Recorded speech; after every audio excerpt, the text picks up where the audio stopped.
सभी अपने जीवन में सुख और गुणों की अभिवृद्धि के लिए नीति के विषयों का श्रवण कर रहे हैं।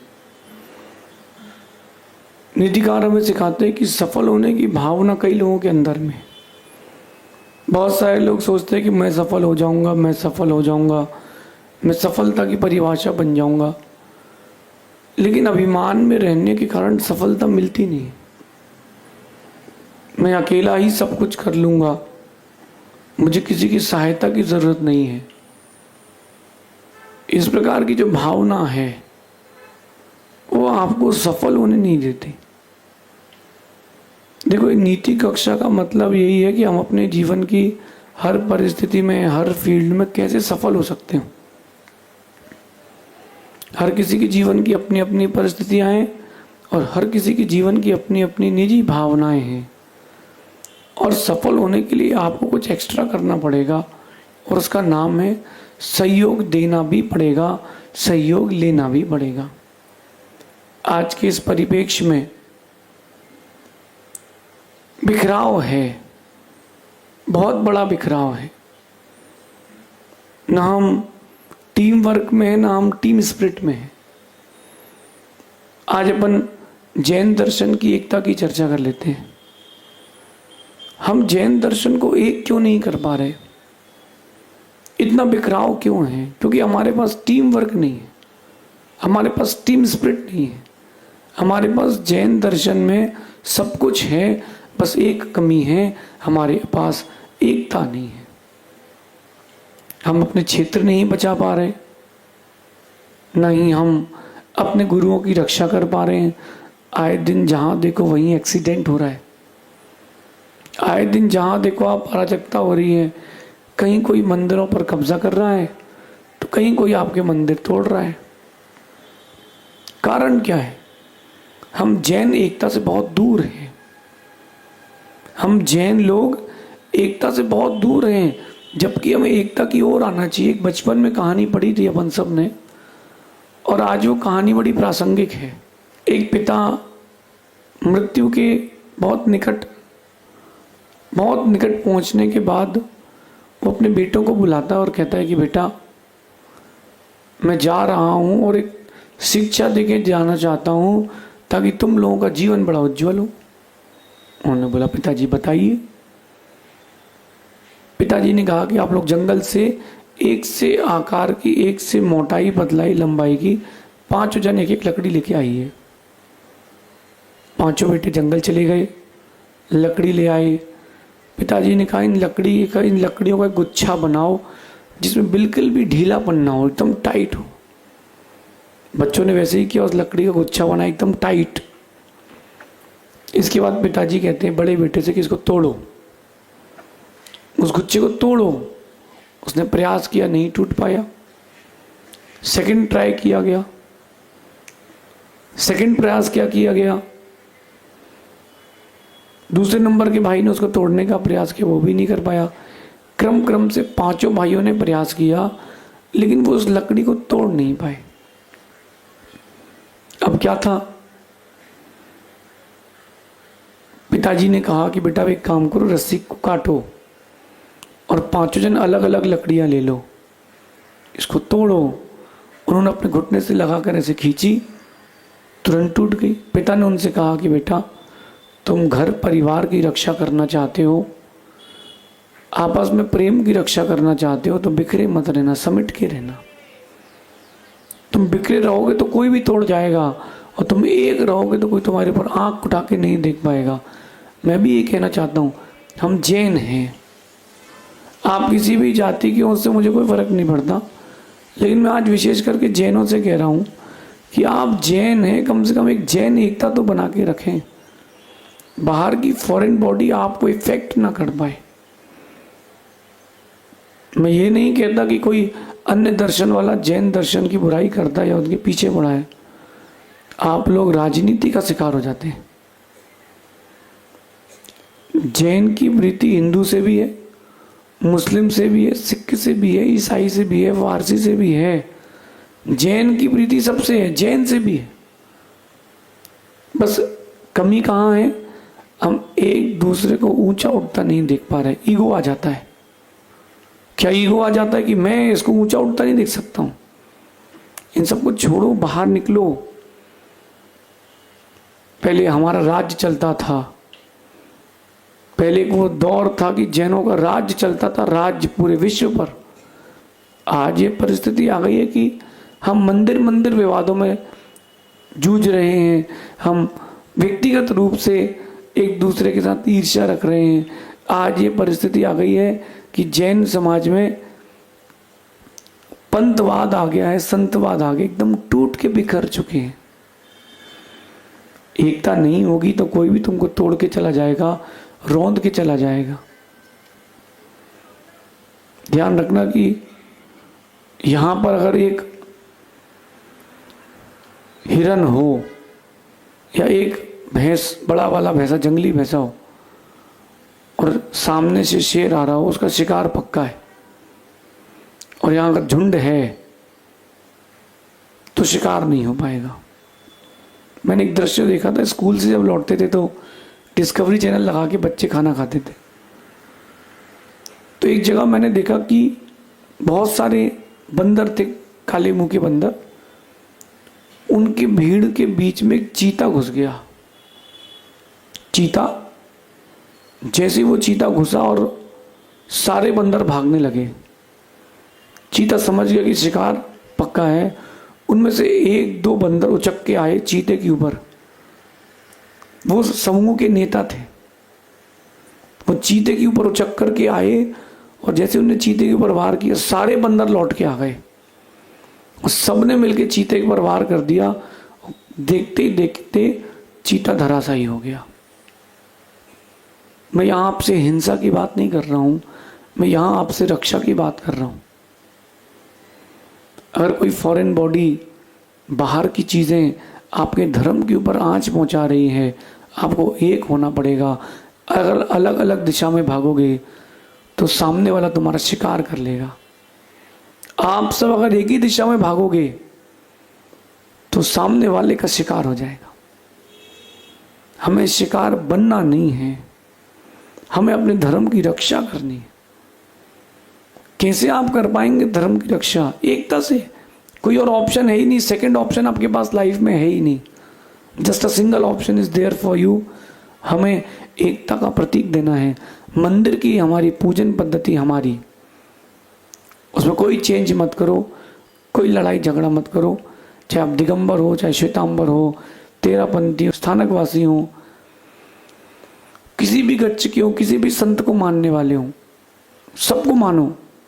आप जिसको मानते हो उसको मानो, मैं कोई मना नहीं करता हूं। घर के अंदर आप अलग अलग जातियों में रहो, बड़जात्या रहो, सिंगई जी रहो, बाजल जी रहो, सोनी जी रहो, अग्रवाल जी रहो। घर के अंदर आपको जो रहना रहो, बाहर निकल करके भगवान महावीर के अनुयायी जैन बन के रहना। ये आज मैं आपको एकता की नीति इसलिए दे रहा हूं क्योंकि इसी एकता की नीति से हर बार सफल हुआ जाता है।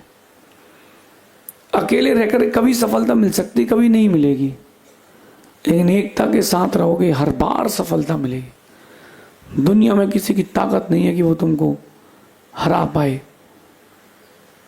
आप प्रकृति से देख लो, एकता का प्रतीक नदियां होती, नदियां।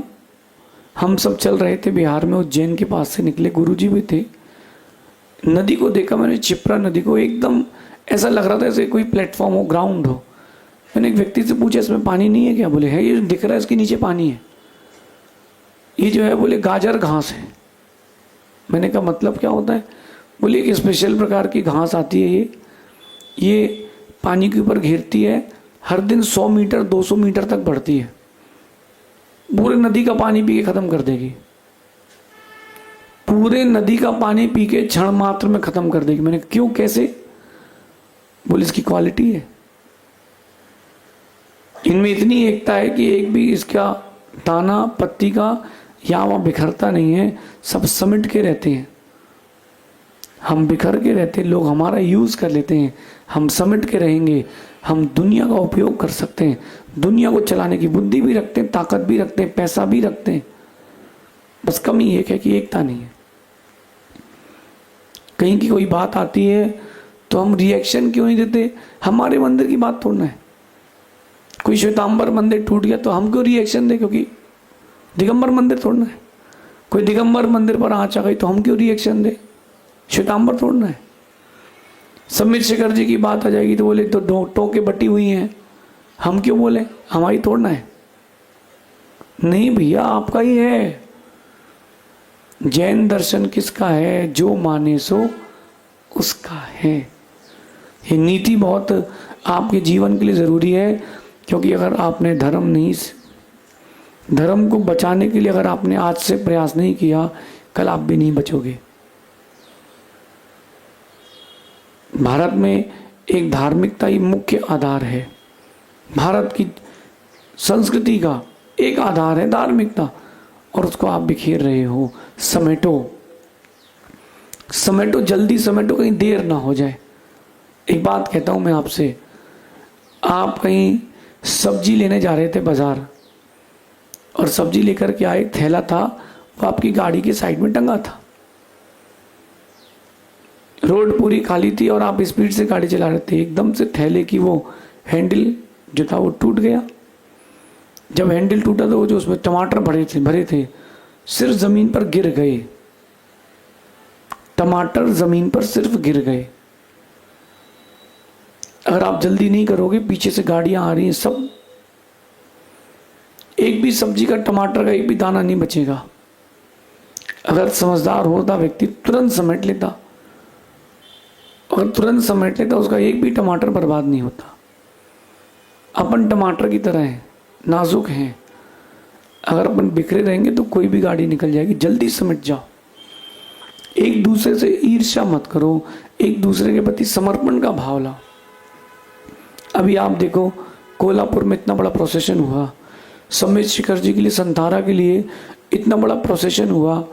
जैन दिगंबरों ने, श्वेतांबरों ने एकता दिखाई, और उस एकता का प्रतीक था कि आपकी बात को गवर्नमेंट को सुनना पड़ा। आप चाहते हो कि आपके तीर्थ क्षेत्र बचे रहें, आप चाहते हो कि आपके गुरुओं का दिगंबरत्व बचा रहे, अगर आप चाहते हो कि आने वाली पीढ़ी धर्म को ऐसे ही देखते रहे, एकता की ओर आना पड़ेगा। किसी के लिए कुछ कहना नहीं है मुझे, मैं कह रहा हूं कि आप अपनी एकता बनाएं। ना मैं हिंदू दर्शन का विरोध कर रहा हूं, ना किसी और दर्शन का विरोध कर रहा हूं। मैं आपसे कह रहा हूं कि आप एक हो जाएं बस। अकेले व्यक्ति को कोई भी ठोक ठाक के चला जाता है, समूह में रहो तो कोई हाथ नहीं लगा पाता है। आज समाज की स्थितियां बड़ी विकृत हो गई हैं। निजी ईगो, अगर कोई अपनी संस्था बना देते हैं, दिगंबर श्वेतांबर की जॉइंट ईगो, कि मैं इसका अध्यक्ष बनूंगा दिगंबर, एक बोलेगा कि मैं बनूंगा अध्यक्ष, मैं श्वेतांबर। नहीं, क्यों करना आपको बंटवारा? आप ये देखो कि सबसे पहले हम जैन हैं, सबसे पहले हम जैन हैं। ये एकता अगर आपके अंतरंग में आ गई, व्यापार में इतनी सफलता मिलेगी आप सोच नहीं पाओगे। एक यूनियन बनाओ, एक अपना समूह बनाओ, उसमें एकता के साथ जीवन जियो।